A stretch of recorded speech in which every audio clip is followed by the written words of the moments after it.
Hello and welcome back to the 59th episode of the Oligarchy Disruptor podcast with your host, Bennett Leon. And of course, usually we would have Dashley Downing with us, but she is a little busier than normal today, so we're just going to wish her well, and I will take it over from here. Don't worry, guys, we got a dope video set up for you guys. And the reason why is because Sinclair, this giant news organization, owns a lot of these news stations, right?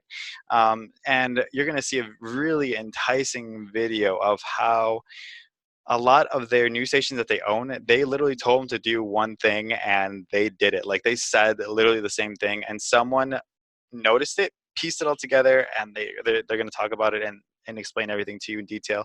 The second video is going to be about MSNBC. An anchor that used to work for them, his name was Ed Schultz. He has now died. He has since been deceased, and once again, he was a whistleblower for MSNBC, and he was one of the last remaining truth tellers on the national media. One of like the Phil Donahues, you know what I'm talking about. And in this video, he's going to talk about a really intimate way in that only an anchor would know. You know, like anchors have a lot of power. They are the face of the media organization that they represent, and he did that for MSNBC. So he had interactions with the highest levels of MSNBC, and he noticed how they worked together with campaigns, presidential campaigns, to work in favor of a certain campaign and against another one, and of course. So it's going to be a really interesting episode for you guys. I hope you enjoy it thoroughly. I'm going to do my best to kind of explain everything as we go here. But once again, let's start with this first video, once again by PBS NewsHour, and Judy's going to tell us here how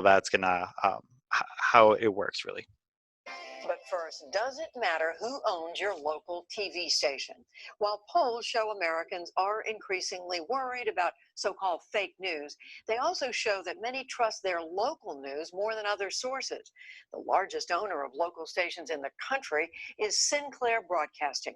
A viral video of Sinclair news anchors has again raised concerns about the way in which the company mixes news with partisan political opinion. William Brangham updates his story about the broadcast giant that originally ran last year.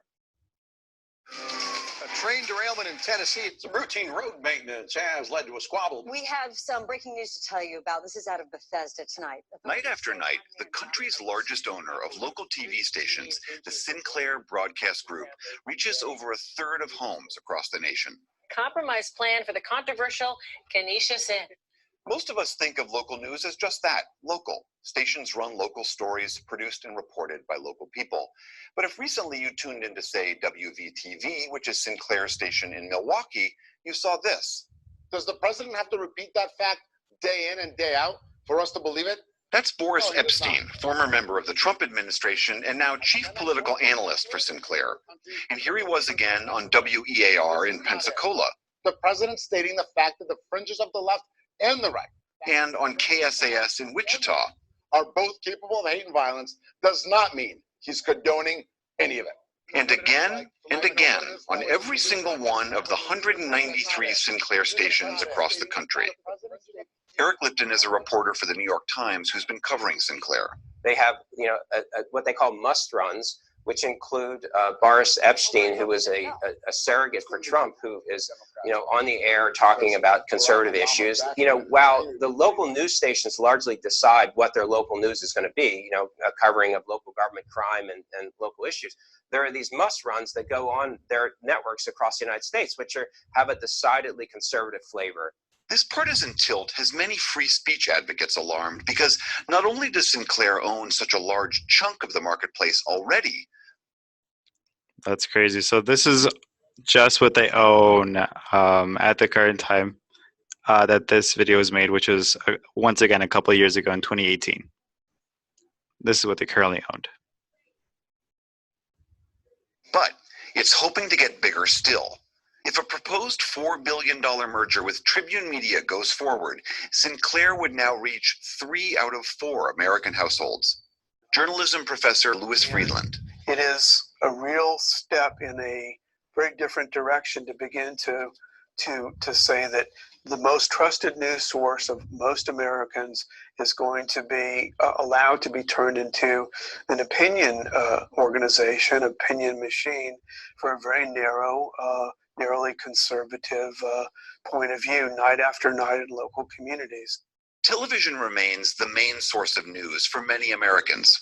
In 2016, 46% of adults said they got their news from local TV stations, and it's information they trust. 41% of registered voters said they trust local news to tell the truth, while just 27% trust national news. Keep those numbers in your head, because what they're about to show you is going to be really wild in the next minute or so here. Wow. Sinclair disputes having any kind of a political bent. Its executives declined to talk with us on camera for this report. The sharing of biased and False news has become all too common on social media. This weekend, the online site Deadspin created this compilation of dozens of Sinclair's local newscasters recording an identical promo accusing the national media of spreading fake news. An agenda to control exactly what people think, and this is extremely dangerous to our democracy. This is extremely dangerous to our democracy. This is extremely dangerous to our democracy. This is extremely dangerous to our democracy. The video spread quickly on social media, again stirring criticism of the broadcast giant. Scott Livingston, Sinclair's senior vice president of news, responded in a memo saying, "The promo served no political agenda and represented nothing more than an effort to differentiate our award-winning news programming from other, less reliable sources of information." That's so And funny. today, President Trump defended Sinclair, tweeting, "Sinclair is far superior to CNN and even more fake NBC, which is a total joke." And then because, like, you see the partisanship continue, like, that's what you guys should also note, like, the president, Donald Trump, is also joining in and complimenting and joining on the side of Sinclair against the people just because they're conservative, and he'll side with them just because he or they project conservative leaning ideas and mindsets to people. And he wants that. Why? Because when you brainwash people to be conservative and you push these ideas on them and they start to buy in, guess what happens to them later? They become Republican voters, and that's what he wants. And that's what the Republicans understand very well, That's why Fox News is number one year after year. Think about that.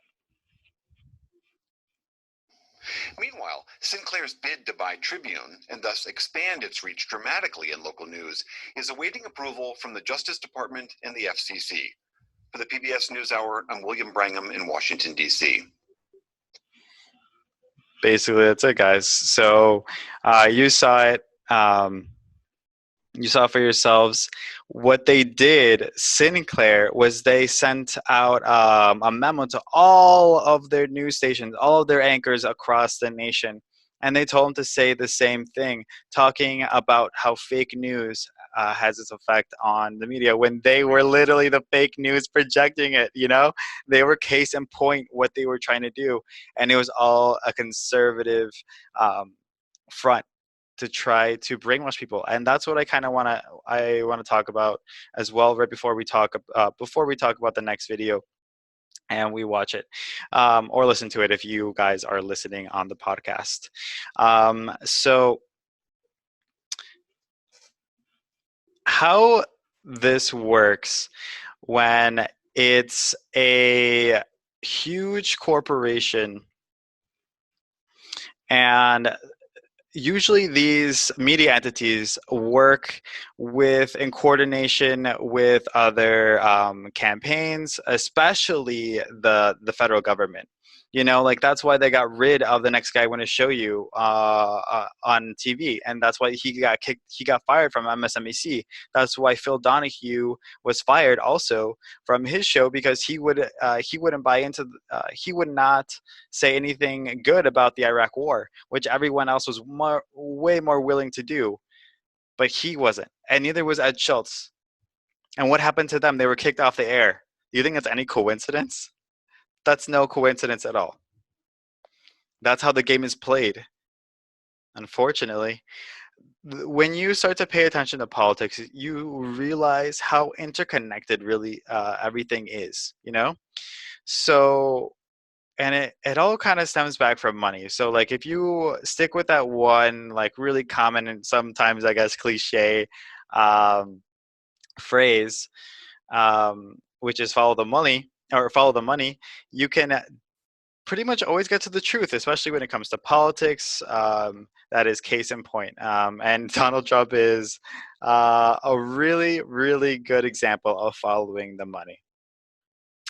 Especially with this coronavirus crisis, you guys should be following the money, especially with these stimulus bills that they're passing, trillions and trillions of dollars that they're spending. But that's besides the point. So once again, how this functions is basically as a huge system. So like here's the government, here is the media, a propaganda arm of the government, here's the military, and they are also inflicting amazing amounts of influence, pain, destruction, you name it, all around the world, all in the name of the American empire, which is really what it is. We're not just 50 states and a few territories. Our American empire is a military machine. Did you know that the American military is the largest producer of greenhouse gases in the world? That's just insane. I couldn't help but share that tidbit with you. But that's just basically how it works. The media works with the government at a meta scale, and other agencies and organizations, intelligence agencies, you name it, in government, they all work together to suppress the people, suppress the vote. That's why Martin Luther King Jr., as peaceful as he was and as fair thinking as he was number one on the the FBI watch list, you know? So I think that's really telling. But the media, especially when it comes to presidential elections, like you see this, a lot of people saw this for Andrew Yang. He was snuffed out of the media. Any progressives, truth-telling people, they either completely bash them, they try to discredit them in the media, they try to do everything in their power to make voters not want to vote for them. And that's what that whole Bernie Bros thing was. Like that, what kind of excuses is that to not vote for somebody because of how their supporters act? And I don't think Bernie supporters are any more aggressive or any more nice than anybody else's, you know? So that makes zero sense to me, as it should make zero sense to you. But let's go ahead and dive into the next video here. And once again, we are going to see how Ed Schultz was really told what to do on a common basis, on a regular basis at MSNBC by his bosses. And you're going to see it's very telling. It's very telling. So I'm just going to let it play and we'll talk about it after. There was more oversight and more direction given to me on content at MSNBC than there ever has been here at RT. And I think that it's very sad that that story is not getting out. I think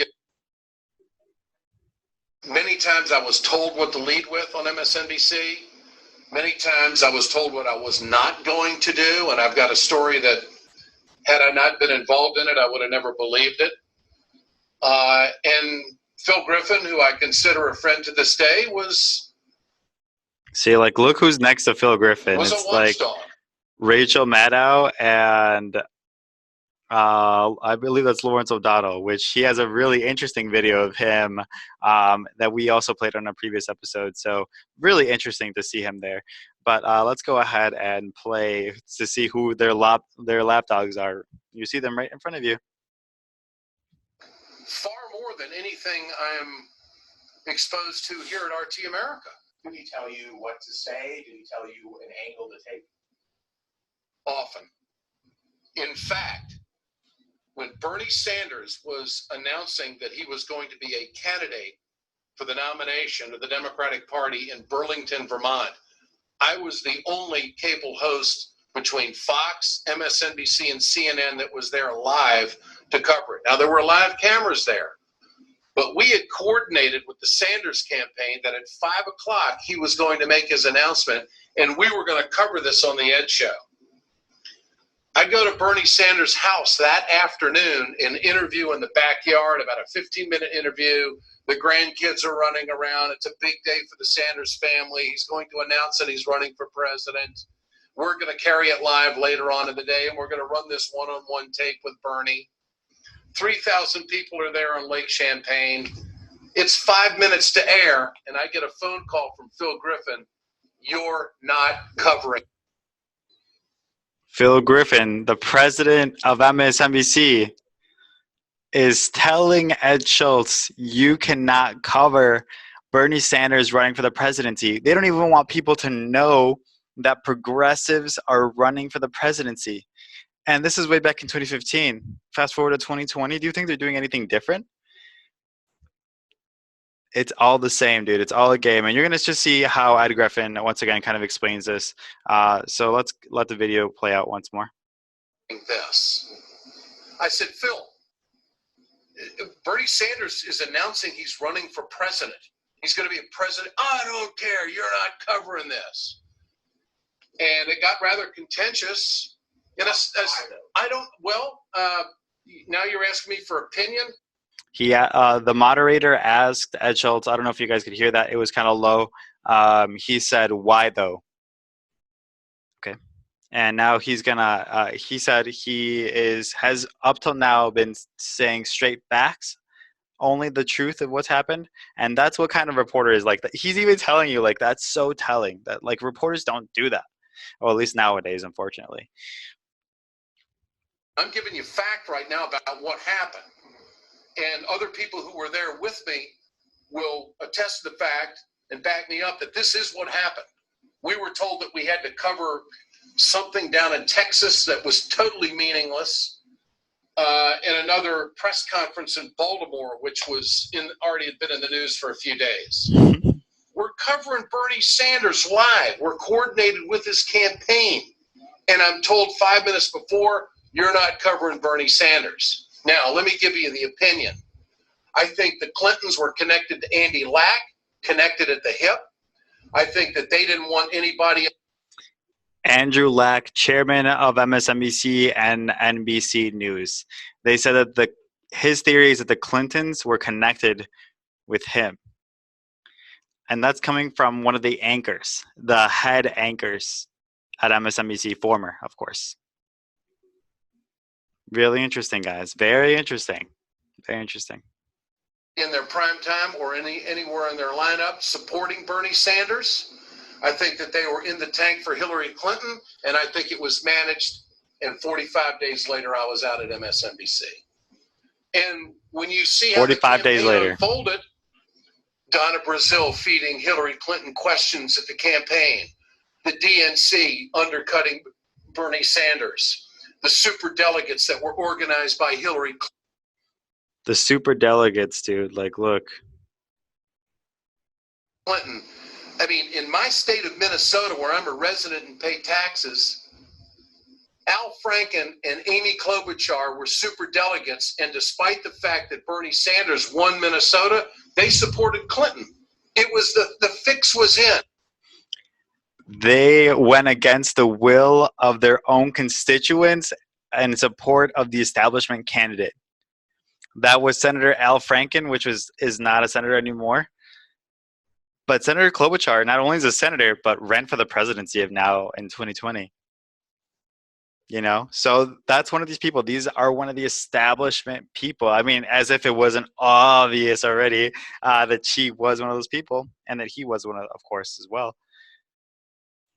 Like, you guys should see through this. You should see through these people. Look for their lies, because they tell many politicians. Like, everybody has like a pretty good understanding of what a politician is, like being corrupt. Um, they overall don't trust people. Like, I mean, they overall don't trust politicians and whatnot. They don't tell the truth. So those overall understandings of politicians and the stereotypes, which they are, they're pretty much true for the large part, unfortunately. But that should be up to us, instead of just saying, oh, they're all corrupt, I'm not going to vote. You should be voting against them. If you know and you think and you really believe that they're as corrupt as you think that or say they are, then you should be voting for the people that you believe 100% are telling the truth, or at least trying their best to serve their community. And that's just not happening at a big enough rate to actually make a difference. And that's why we're getting, time and time again, a cyclical problem of suppression and oppression of our, not only our voices, our thoughts, feelings, everything. They suppress us all financially. I mean, you name it, they're suppressing us.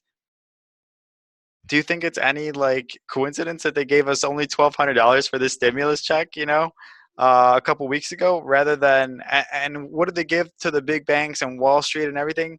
They were literally printing $1 trillion a day, $1 trillion a day, and they didn't have to ask for it. They just gave it to them. That's your government. That's your government. Look into it if you don't believe me. Look fucking into it. But let's go ahead and continue this video. The fix was in with the mainstream media. The fix was in with managing the news and shutting down Bernie Sanders. And it wasn't until he started matching the Clintons and raising money that he became, well, we got to cover this guy. But from the start, the Clintons didn't want any competition. They didn't want Bernie Sanders around. They didn't want the Keystone XL pipeline. They didn't want to push her on that issue. They didn't want to push her on free education for all. And they certainly didn't want to push her on the TPP and also universal health care. Those were four main issues that Bernie Sanders, had he not been in the campaign, Hillary Clinton would have never had to address. And so I think the fix was in early on to Deep Six Bernie. To this day, it kind of pisses me off because they talk about collusion. Oh, let's check out that meme. That looks really funny. We rig primaries, sabotage Bernie, elevate Trump, so hashtag single payer, so voila. And the DNC magic trick, and you see how Putin here is coming out of the puppet, coming out of the hat. And it's literally, that's what they're doing. They're kind of blaming everything on Putin. Like, Hillary and the Democrats blamed their loss on them instead of looking at their own policies. Like, do you think you maybe could have lost because of how shitty you were on LGBTQ rights, or how shitty you were on economic rights? And promoting a better world, a more prosperous world for us. Legalize marijuana, like you name it, free college for all, Medicare for all. They didn't do any of those things. She didn't support any of those things. She didn't even want, she thought minimum wage should have been $12.50 an hour at the federal level. Come on. Get out of here, dude. They talk about collusion. There's nothing more than collusion than this. R.I.P. Ed.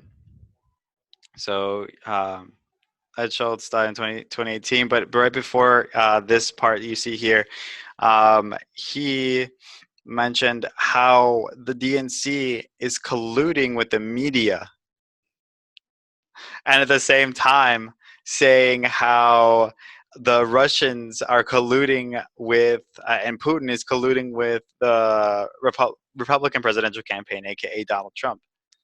And he was even impeached off that. he was and of course with like the actually it was not off that, it was another thing, but it was also bullshit. Russiagate. He was more, I mean, they appointed the special prosecutor um against him to kind of like learn